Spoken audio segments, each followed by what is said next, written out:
នេះបងប្អូនអើយដើរព្រៃឃើញអីចម្លែកចេះតែយកមកឥឡូវនេះ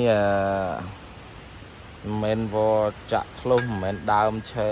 មិនមែនវចងឯងទេនេះជាដើមឈើតែដោះ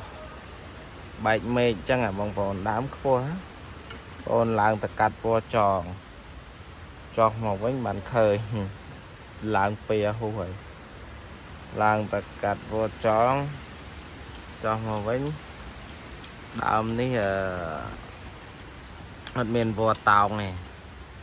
ដើមនេះណាស្លាស់តែឯងទេហើយយើងចោះមកវិញបានឃើញហើយ